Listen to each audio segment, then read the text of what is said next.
तीसरा अध्याय। विद्युंग ब्राह्मण की कथा।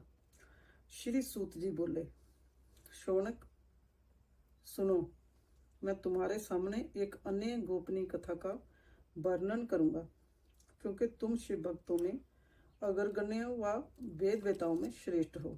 समुद्र के निकटवर्ती प्रदेश में वाशकल नामक गांव है, जहां वैदिक धर्म से विमुख महापापी मनुष्य रहते हैं।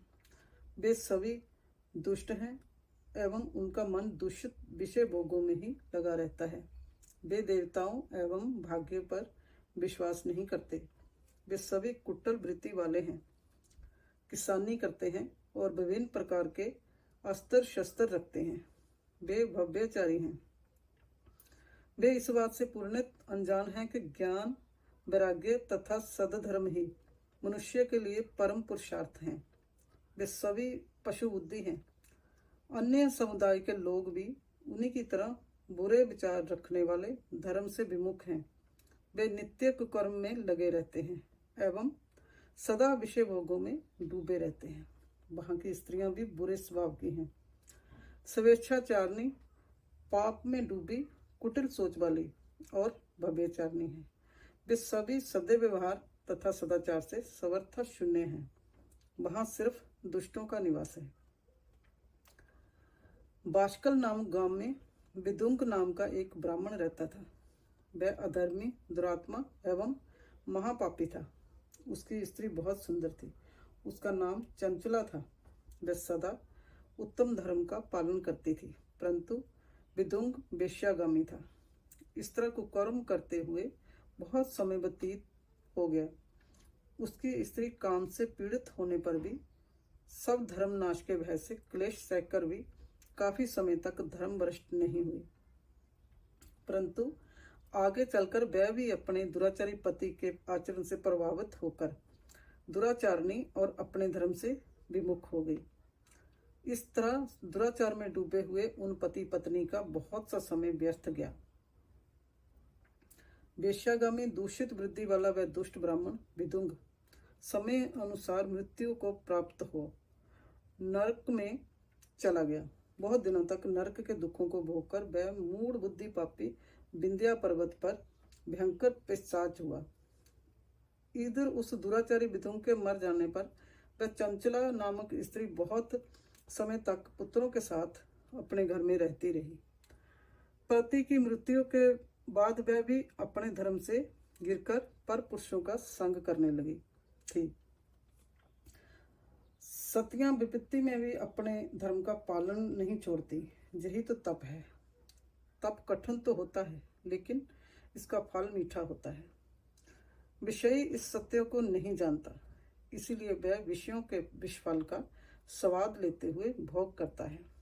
एक दिन दैव जोग से किसी पुण्य पर्व के आने पर वह अपने भाई बंधुओं के साथ गोकर्ण क्षेत्र में गई। उसने तीर्थ के जल में स्नान किया एवं बंधुजनों के साथ जतर ततर घूमने लगी। घूमते घूमते वह एक देव मंदिर में गई। वहां उसने एक ब्राह्मण के मुख से भगवान शिव की परम पवित्र एवं मंगलकारी कथा सुनी। कथावाचक ब्राह्मण कह रहे थे कि जो स्त्रियां व्यभिचार करती हैं, वे मरने के बाद जब जमलोक जाती हैं, तब जमराज के दूत उन्हें तरह तरह से जंत्रणा देते हैं। वे उसके कामंगों को तप्त लो दंडों से दागते हैं। तप्त लो के पुरुष उसका संसर्ग कराते हैं।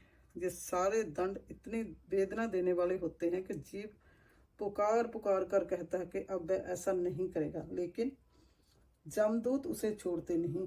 कर्मों का फल तो सभी को भोगना पड़ता है। देव, ऋषि, मनुष्य सभी इससे बंधे हुए हैं। ब्राह्मण के मुख से जय वैराग्य बढ़ाने वाली कथा सुनकर चंचला भय से व्याकुल हो गई। कथा समाप्त होने पर सभी लोग वहां से चले गए। तब कथा बाँचने वाले ब्राह्मण देवता से चंचला ने कहा, हे ब्राह्मण, धर्म को न जानने के कारण मेरे द्वारा बहुत बड़ा दुराचार हुआ है। स्वामी, मेरे ऊपर कृपा कर मेरा उद्धार कीजिए। आपके प्रवचन को सुनकर मुझे इस संसार से वैराग्य हो गया है। मुझ मूढ़ चित्त वाली पापनी को धिक्कार है। मैं निंदा के योग्य हूँ। मैं बुरे विषयों में फंसकर अपने धर्म से विमुख हो गई थी। कौन मुझ जैसी कुमार्ग में मन लगाने वाली पापनी का साथ देगा? जब जमदूत मेरे गले में फंदा डालकर मुझे बांधकर ले जाएंगे और नरक में शरीर के टुकड़े करेंगे, तब मैं कैसे उन महायातनाओं को सहन कर पाऊंगी?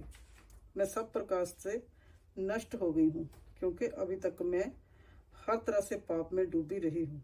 हे ब्राह्मण, आप मेरे गुरु हैं, आप ही मेरे माता पिता हैं। मैं आपके शरण में आई हूँ, मुझ अबला का अब आप ही उद्धार कीजिए। सूत जी कहते हैं, शौनक, इस प्रकार विलाप करती हुई चंचला ब्राह्मण देवता के चरणों में गिर पड़ी। तब ब्राह्मण ने उसे कृपा पूर्वक उठाया।